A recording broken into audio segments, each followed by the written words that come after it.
Hello Oscar, Grandpa here again.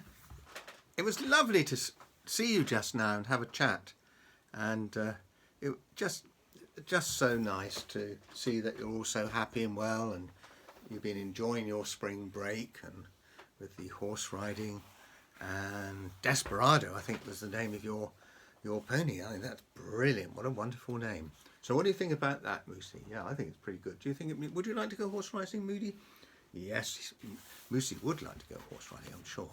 It'd be absolutely great. And there you can see the summer house in the picture. And Granny and Auntie Anna are sitting in there at the moment. Granny says hi to you, and Auntie Anna says hi to you all. So it was lovely to see you. Anyway, I thought I'd read you a little bit more from the Playful Panda. And if you remember, Chi-Chi and Mei-Mei were not getting on with one another. They were, and it was getting quite difficult for Zoe to know what to do. They were fighting all over again. They're still not getting along, Meep, groaned Zoe. I can't believe it. I thought they were starting to make friends. But that was only when they were having fun teasing Mr. Pinch. Now that he's gone, they're falling out, just like before. Oh dear, isn't that awful, Oscar? She glanced at the older cub, who was splashing around in the waterfall. Chi-Chi just wants to play and be naughty. She doesn't understand that Mei-Mei is quieter and doesn't always want to join in. Meep's little nose wrinkled up anxiously. What shall we do, Zoe? He chirped. Zoe bit her lip, feeling very worried. We'd better go and find Stephanie and tell her what Mr. Pinch said. This is really serious. If the babies don't make friends before Friday, one of them will be sent away. We can't let that happen. Oh, that would be awful, wouldn't it, Oscar? So, Chapter 7. Missing Mei-Mei. Oh dear. What's going to happen, Oscar? On Friday, Zoe flew into the cottage and dropped her school bag on the kitchen table. Meep, she called breathlessly. I'm back. I ran all the way home. There was a tiny squeak from the bowl of bananas on the worktop. Then Meep's furry little head popped up, munching away.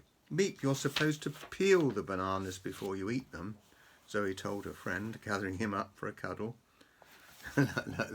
There's Meep eating all the bananas in the bowl. Wow. And he's eating them skin and all. Ooh, I couldn't do that, could you, Oscar? Eat a banana and the skin? Come on, let's go straight to the Panda Enclosure, said Zoe. Today's the special welcome event. Lots of important people will be arriving soon, all wanting to meet Chi-Chi and Mei-Mei, and Mr. Pinch will be watching to see if they're getting along. Meep's golden eyes were wide with worry. I peeped into their enclosure at lunchtime, Zoe. They're still fighting, the little lemur told her. Zoe sighed. They haven't stopped fighting all week, Meep. I think this is our last chance to make them friends. Oh dear. She ran up to her bedroom and quickly swapped her uniform for jeans and a warm red jumper and pushed a ball into her backpack. Otto and Benedict had loved playing with a ball. Maybe Chi-Chi and Mei-Mei would too. As they set off into the zoo, Zoe sighed. Every day that week, as soon as she had arrived home from school, she and Meep had raced to visit Chi-Chi and Mei-Mei. They had tried everything they could think of to make the cubs get along, but nothing seemed to work. Oh, that's awful, isn't it, Oscar? Once, Stephanie had let Zoe bring an old tyre into the enclosure for the sisters to play with.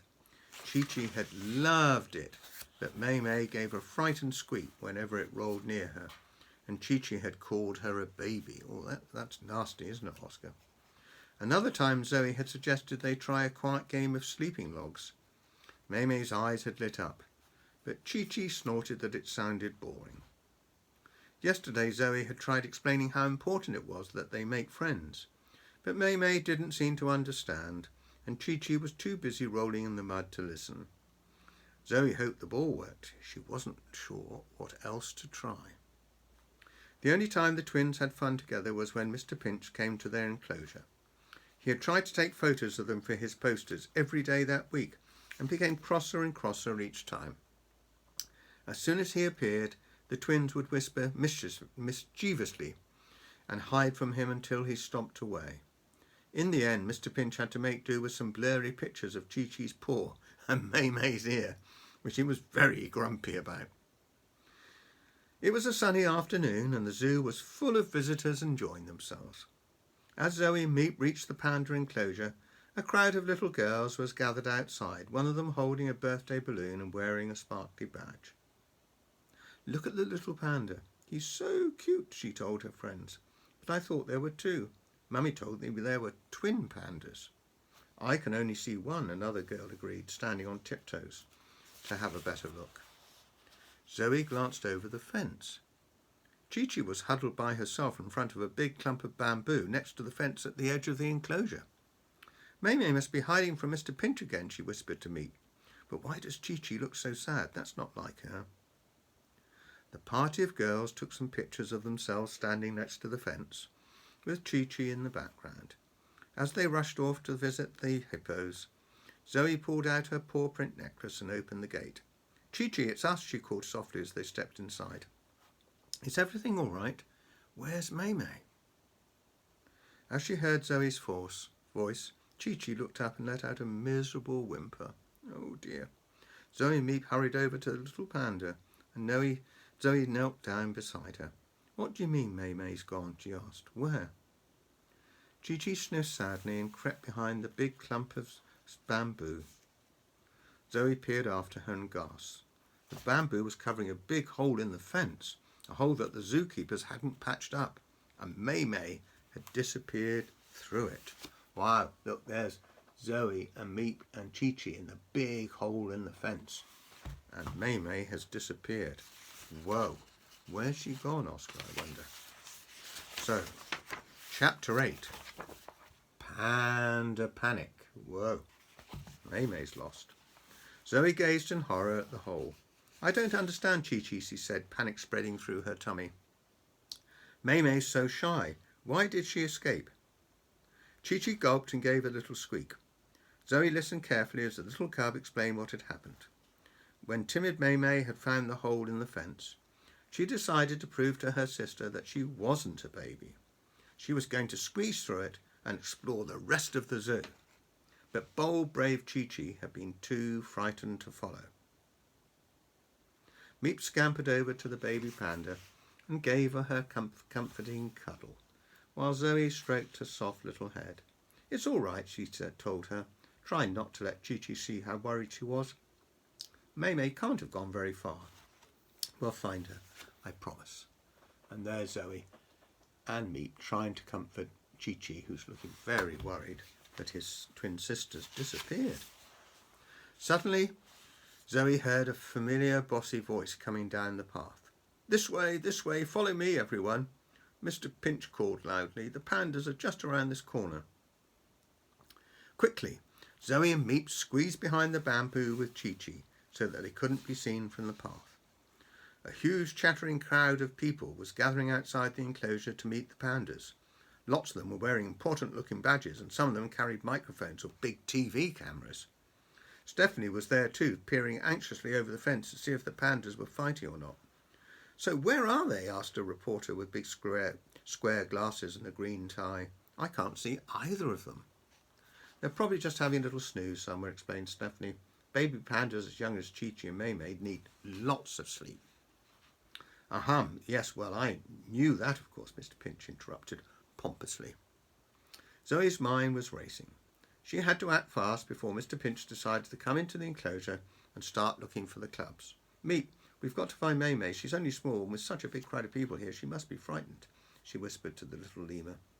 "Maybe we should ask all those people to look for her too," Meep suggested. Zoe shook her head. "We can't let anyone know May-May is not in her enclosure.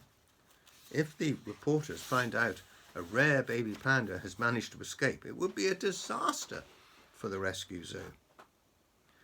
She turned to Chi-Chi. "Stay here and we'll go and search for May-May." There they are, look. There they are in the enclosure. And look, there's Mr. Pinch and all the guests looking in to see if they can see the twin pandas, but they can't. But the little panda shook her head stubbornly and squeaked. Zoe hesitated. "You can't come with me, Chi-Chi. What if someone saw you?" Chi-Chi squeaked again and nudged her little nose against Zoe's backpack. Zoe couldn't help smiling. OK, as long as you promise to stay very quiet and don't pop your head out. And no tickling me. Zoe emptied out the backpack and let Chi-Chi wriggle inside. Taking a deep breath, she crept towards the gate, trying to stay hidden behind the trees and huge bamboo plants so that the crowd wouldn't notice her. It's lucky the enclosure is still so wild and overgrown, she whispered to Meep. Just then one of the reporters shouted, I think I can see them over there by that wooden platform. As the crowd was distracted, Zoe slipped out of the gate and back onto the path. Just as she was about to start searching, someone tapped her on the shoulder. Zoe, said a relieved voice, just the person I was hoping to see. How was school today? Zoe whirled round. Mum, she stammered, desperately hoping Lucy wouldn't ask what was in her backpack or see it wriggling. School was fine. Listen, love, I need you to help me, said Lucy. I was on my way to the gazelle enclosure with some medicine for Gordon's poorly tummy, but I've just had an urgent call on my walkie-talkie. One of the brown bear cubs has a thorn stuck in his paw, and I need to take him straight to the zoo hospital. Ooh, that must be hurtful, Oscar. The poor little thing's very upset. Could you take the medicine instead? She pulled a small brown bottle from the special vet bag she always carried and passed it to Zoe. Zoe's heart sank, but she nodded. As Lucy hurried off, Zoe whispered urgently to me, start telling all the animals about the missing cub. Ask them to help spread the word. Oscar can sound the alarm with his giant trunk. Oh, have you got a giant trunk, Oscar? I didn't know that. Can you go like elephants do with your giant trunk? Oscar can sound the alarm with his giant trunk, and the birds can fly around and search from the sky. We'll meet back here in 5 minutes. There's no time to lose. Wow, that's the end of that chapter. What do you think, Oscar? They're going to find Mamie? I think they will, don't you? And all will be well again. Anyway, look, it was lovely to read to you and lovely to see you and your sister and Mummy and Daddy earlier with Granny and Auntie Anna. That was very special. So lots of love from Granny and from Grandpa and from Auntie Anna and from guess who? Moosey. Is that right, Moosey? Yeah. And we'll see you soon. Bye for now. Bye.